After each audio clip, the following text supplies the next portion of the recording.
Down to business.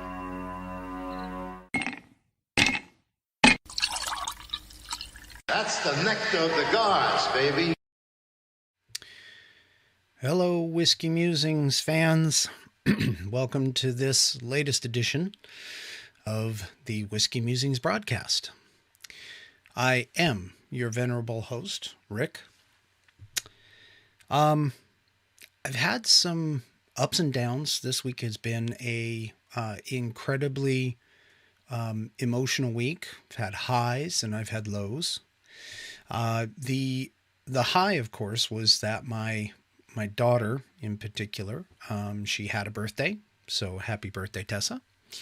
The low, unfortunately, was a big hit. In fact, right now, the family of a young man in our community is traveling here back home, home relative speaking, to Washington. And unfortunately, the young man lost a mental fight with depression.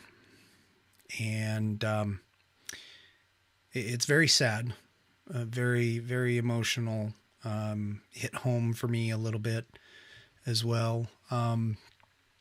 I didn't know him much in his later years, but I remember when the family lived here, I remember him as a young child. And as that young child, he was very happy, or at least he seemed to be. He was always smiling. He was always happy-go-lucky whenever I saw him. And so something like this is devastating to the family and friends and people that knew him.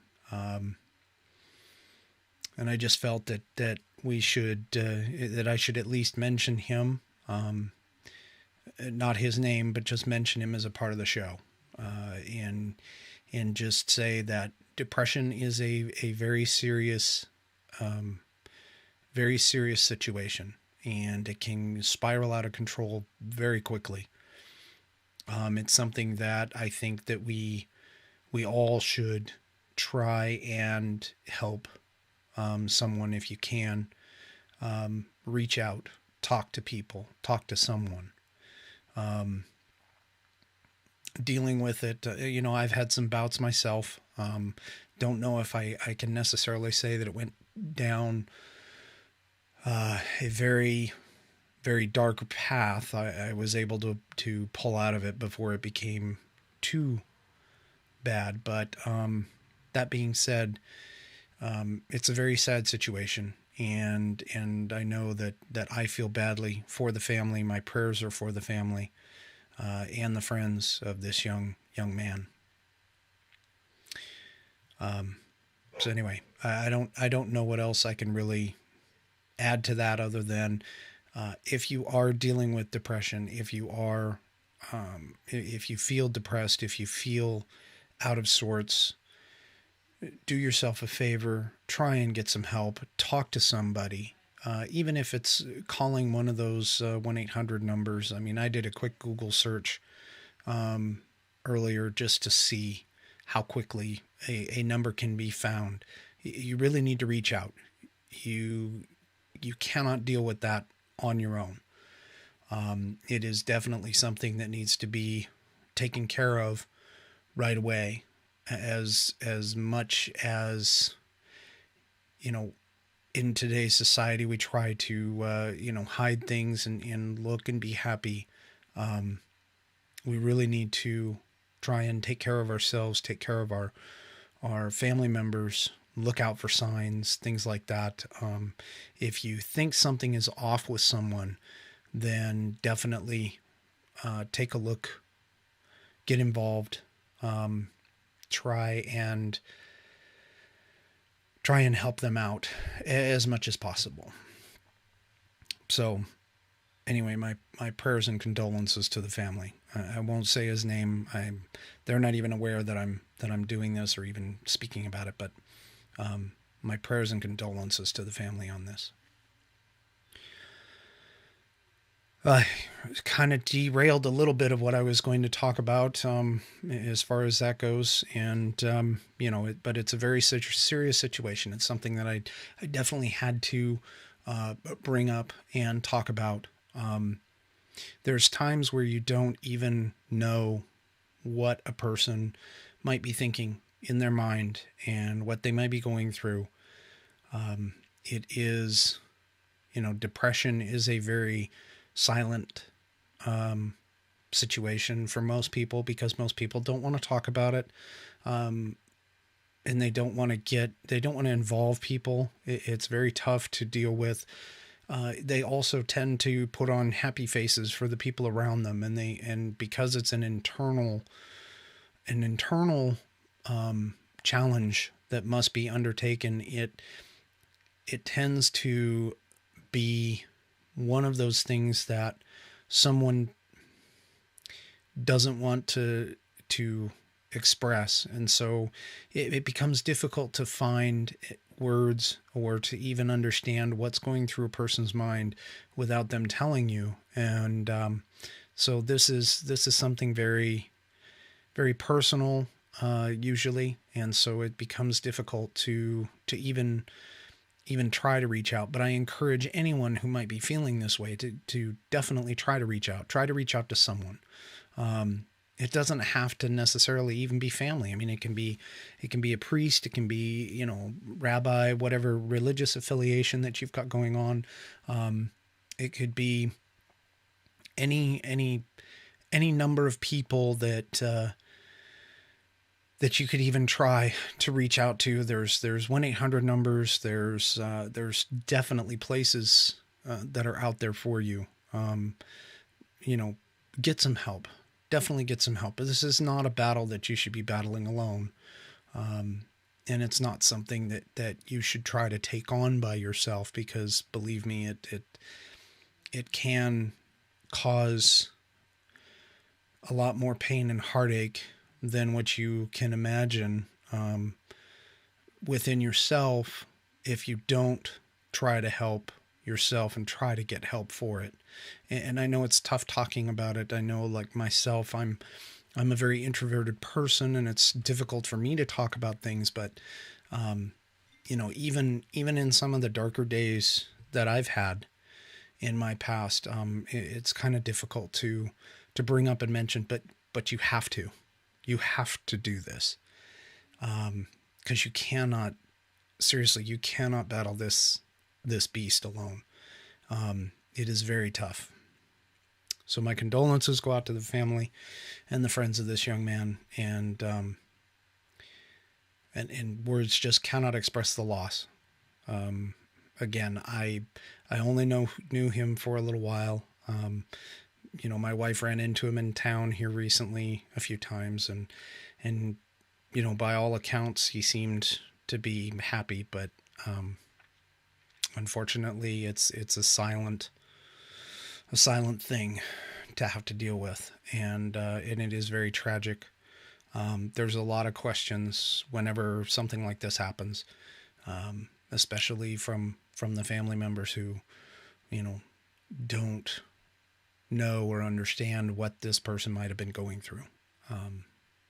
But anyway. So, yes. All right. Kind of a low point in the show. Usually I do start happy-go-lucky, but unfortunately this time around, like I said, I felt like I had to say something about it. Anyway. So tonight, my topic of discussion tonight basically has to deal with privacy. Privacy from a lot of different perspectives. We have things like, Facebook, YouTube.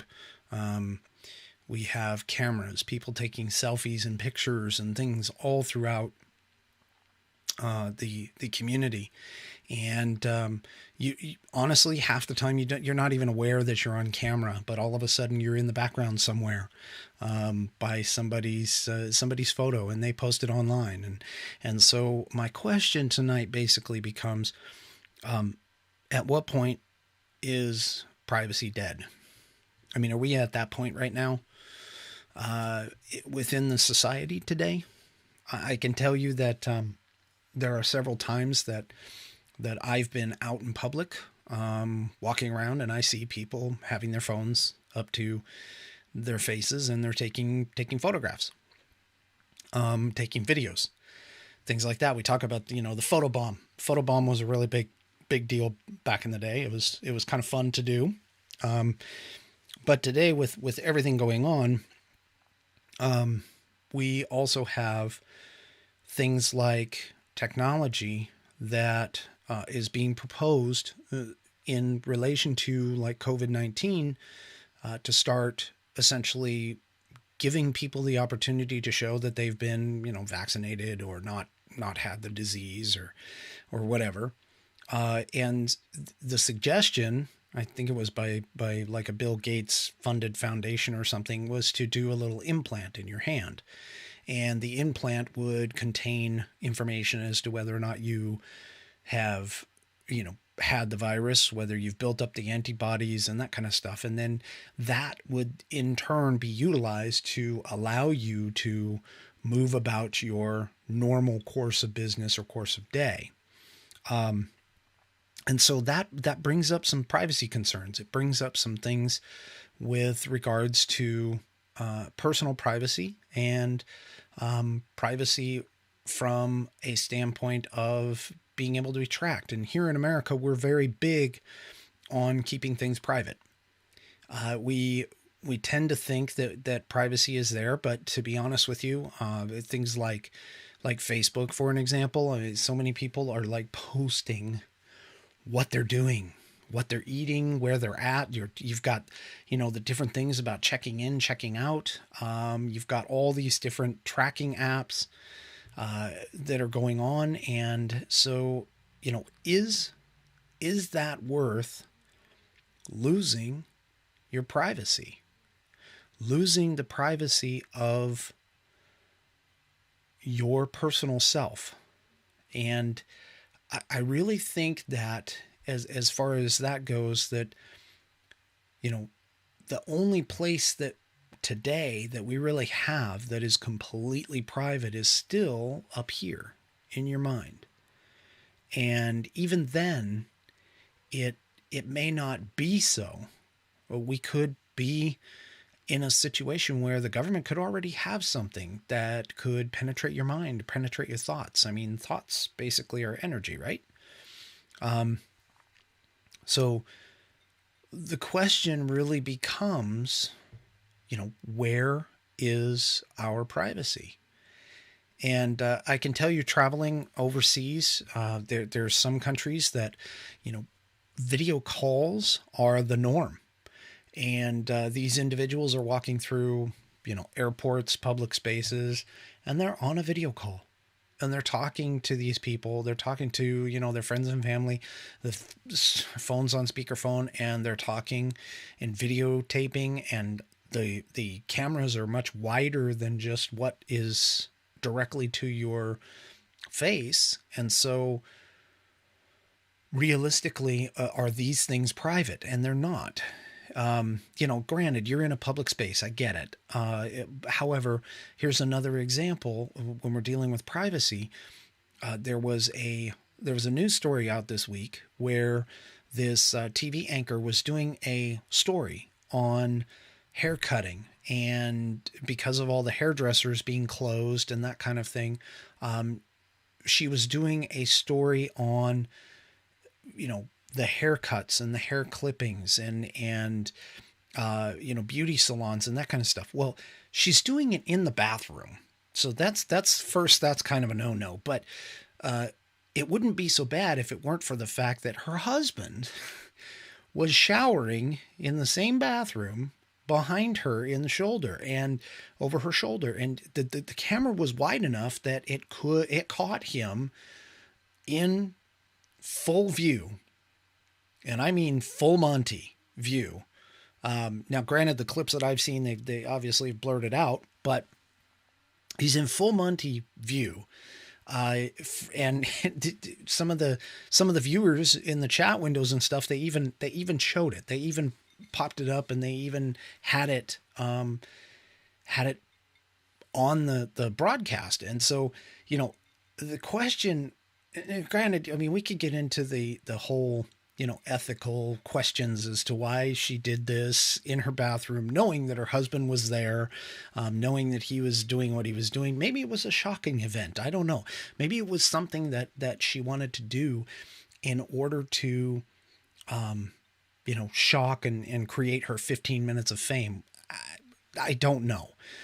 But it does beg the question, at what point is, especially now that we're dealing with a lot more technology and a lot more video cameras, what point is our privacy? Can we actually expect us to have privacy in today's day and age?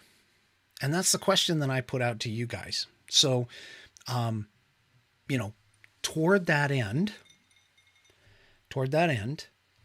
I'm going to open up the phone lines.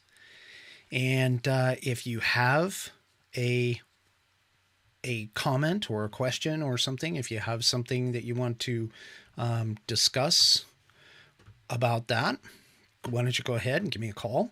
360-309-0997 is the number. And you can give me a call and let's discuss it. But my thoughts about privacy are pretty much this, that I think we're using convenience, and we're using these things, digital technology. Speaking of digital technology, I mean, Google Maps as an example, and Google traffic. So Google traffic by itself is a privacy thing because of the fact that it utilizes information from your phone to track where you are. And what it does is it gives you the impression, or it basically takes that information and all the Android phones around. Now this is the thing, is that in this particular case with Google, it's because Google created the Android operating system. They have hooks into that OS. And so with those hooks, they are utilizing those hooks in order to gather information about you. And you don't even have to agree to this. It's probably part of their end user license agreement, otherwise known as the EULA, that nobody ever reads. And even if you did, you would have to be a lawyer in order to fully interpret and understand it. That being said, though, that is the question. I mean, Facebook last year got hit with a congressional hearing because of the data that it was using. And it was basically using you, the users. And I'm on Facebook all the time too. But I go into it knowing that since it's free, there has to be a product somewhere. And the thing about it is you are that product. You are the users. So, all of those things, the directed ads are things that people have gathered off your phone and stuff like that. I mean, I was, browsing Facebook earlier this morning, and I went into a specific website, and all of a sudden, within not even 2 seconds, I started getting ads from other dealers, other manufacturers, other people that were within the same genre of the video that I had just watched. And so, with today's technology and the way that it is, and we're giving permission and use to that, to all of these things for our own convenience, have we given up our privacy? Have we given up that privacy to the point that we are We are no longer a private society. I mean, I understand there's certain aspects like, medical records and things of that nature. But the question basically becomes, what have we given up that privacy? Have we given it up enough to the point where it's no longer an issue, that it's dead? And that's the question. That's the question that I'm posing to you tonight. Now, a long time ago, I was trying to decide what it was that I wanted to do for my life. And so going around and trying different things, I ended up at a private investigation class. And the funny thing about that class was that the instructor brought up a good point. He asked us if we felt like, because obviously as a private investigator, you have to deal with privacy laws. You have to understand when you are allowed to take a photo, when you are allowed to, do a recording of a phone call, privacy, and also not to mention illegal wiretapping, things of that nature. So, privacy was at the forefront of the class from the standpoint of understanding what privacy actually is. And so from that point of view, he pretty much pointed out to us that in order to truly stay private, you can't own a job, or have a job, sorry. You can't own a home. You can't own a car. You can't have a credit card. You can't do anything of these things because of the fact that all of this information that is coming from these sources, if you think about like your address, your income, your source of income, where is it coming from, the places that you've worked, anything on your credit report, you would have to go around and like pay cash for everything. And then today, with today's deal, you have a tracker in your pocket. So from that standpoint, even today, it's more difficult to work with privacy than it is to deal with privacy than it is to have the situation where you're trying to stay private and stay off the grid. It's much harder to be off the grid than it is to be actually on the grid. And so privacy as a whole is something that I think that we have gradually given away. We've gradually given away that piece of our lives for convenience. And so that seems to be the big thing. That seems to be a definitely an interesting conundrum. Is it completely dead yet?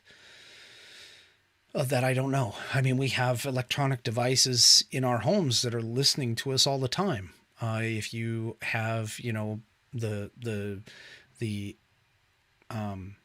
the Amazon devices or the Google devices, these are all things that are technology driven, that are listening to your words all the time because it's listening for that special word to cause it to wake up, to interact with you.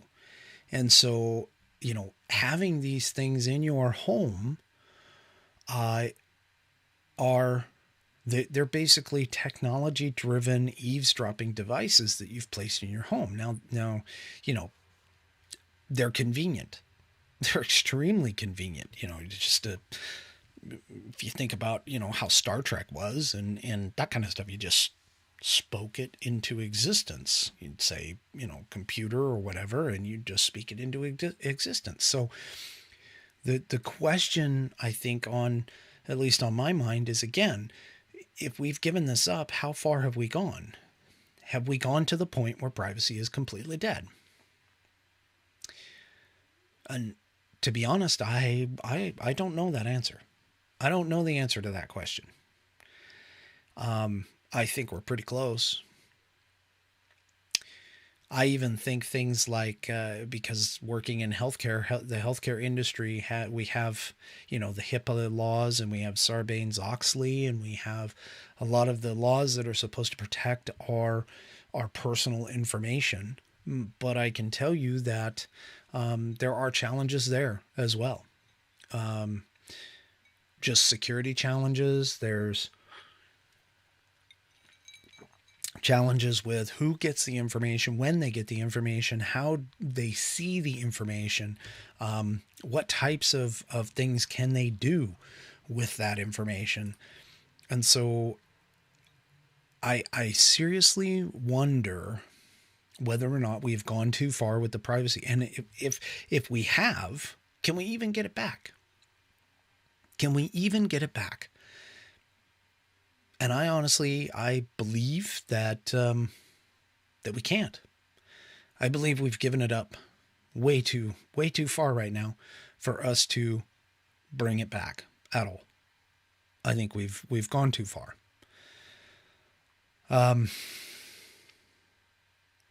So anyway, nobody's really chatting. Nobody's called on the phone line, so I am going to have to move on to either another subject, or basically to do a little bit of self-promotion.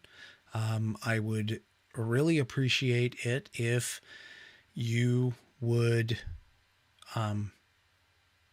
send out to all of your friends the YouTube link to the show. I'm trying to keep it at 8:00 every Saturday. And so it would be very nice if you go ahead and do that. Also, I want to offer out to you the opportunity to not only join in just from a phone perspective, but you can also join in by, if you have a topic that you'd like to discuss, if you have something that you would like to discuss, to talk about, to bring up, to hash over on the show, send me an email. My email is rick@whiskeymusings.online or whiskeymusings.net. Again, that's rick@whiskeymusings, all one word and all lowercase, .online or .net. So anyway, so that's pretty much about it. I can tell that, I don't have any phone calls. I don't have any chats going on. So my guess is that everybody else is doing something else, enjoying the great weather. And if that is the case, then definitely take the time, enjoy things, enjoy what you're doing. And I guess at this point, we will go ahead and catch you next week. Thanks for joining, and enjoy your weekend.